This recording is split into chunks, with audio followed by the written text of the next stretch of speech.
We run down on your feature event, 25 laps. On the pole is car number 98, Bud Finale of Jamestown, New York, a 1957 Chevy.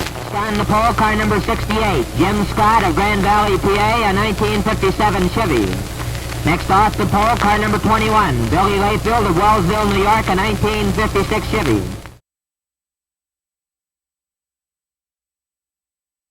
With him that he was going to be a racer along the lines of his brothers? From the time that I met the man, that's all that he thought about. Yeah. He went to the races with his brothers, and I went with him as the years passed on, and he ended up racing for 52 years, so he must have loved it. Unbelievable, 52.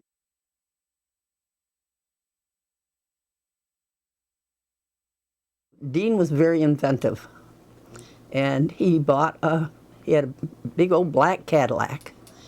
And of course, most people either had a trailer or tow chained or something like it. But Dean took and on the back of the trunk, he put a hoist. And he towed his stock car to the races with that hoist with that Cadillac, and everybody could sit inside in luxury. And he ended up selling it to Bill, and that's what Bill was towing with. So we'd go to the races, and I don't even know what year Cadillac it was, but it was a lot of fun. When Dean died in 1961, what was the story about how that happened? Well, there's been a lot of different things said on that, but I know that day that he went to the races, Bill always went with him, and that day he did not. Oh, and we got a telephone call, and Bill took off and went up to Perry and on to Warsaw to the hospital.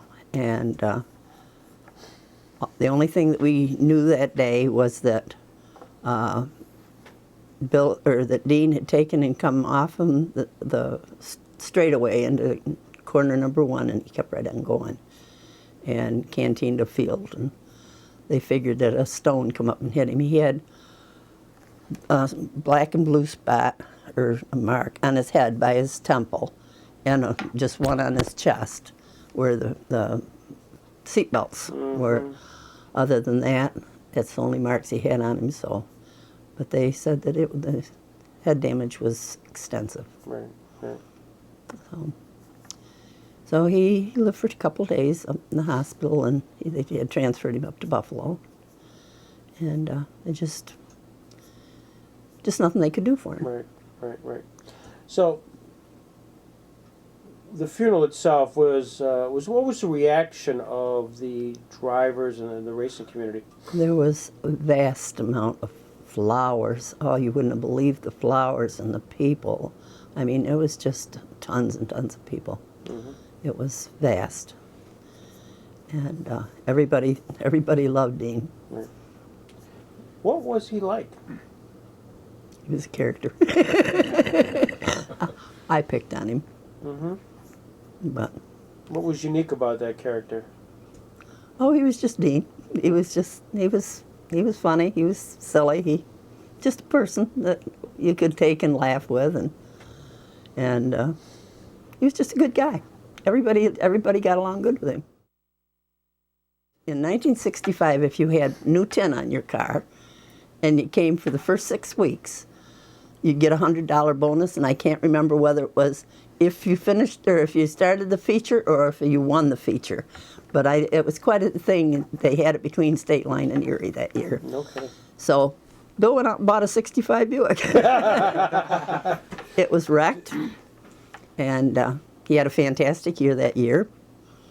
He won 35 features, and traveled all over the place, and among them was Stateline and Erie. Yeah. I understood that having females in the pit area was rare. There was no women allowed in the pits. I mean, Alice and I, as soon as they got into the pits, we went to the scoreboard scoring. There was no women allowed in the pits. So you were as close as they got. Why do you suppose that was that women weren't allowed, Betty? I don't know. What were they afraid of? Or? I don't know. I guess they wanted it to be a man's world. How did Billy get 21 and then later 121? Well, that's quite a history. Bill, like I say, from the time I can ever remember, he wanted to race, and back then you had to be 21 to be able to race. Or you had to have somebody sign for you. Well, Dean signed for him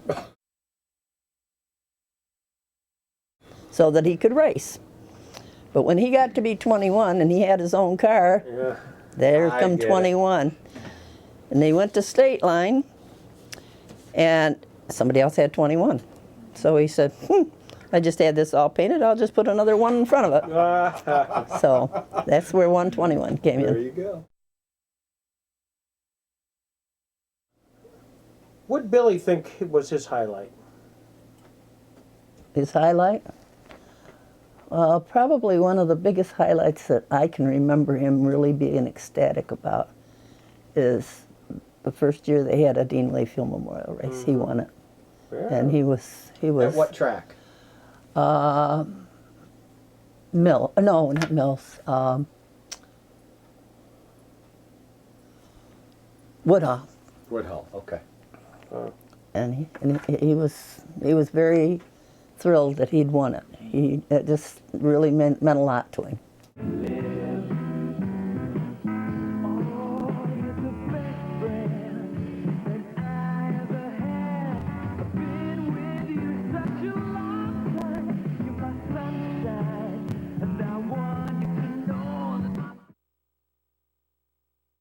Dean Layfield, if you had to describe physical appearance, I'm not sure anybody's ever done that for us. I'm going to say 5'9" maybe, and small in structure. Wasn't thin, but he was small. He didn't have much hair, and I called him Curly, and he hated it. But I probably was the only one that ever got away with I that. was going to say. But it's one of those things where he was just he was built about like you.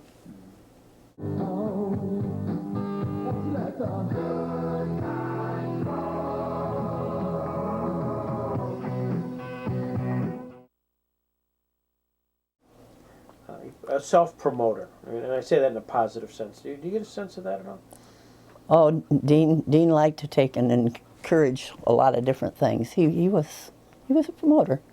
It's just like when how many people have ever taken and got a car given to them, and they take off and go to Florida and race the last year on the sands and drive the car down, race, come in 12th, turn around and drive the car back home. I love the story. Yep. So there's not too many people that do that. Is there a legacy of the Layfield family racing? Is there? Can you describe it at all?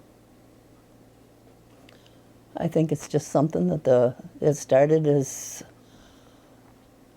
a hobby and ended up being something that they all love. Yeah. It's just a sport that they love. And it started with jalopy racing, and it's going on today.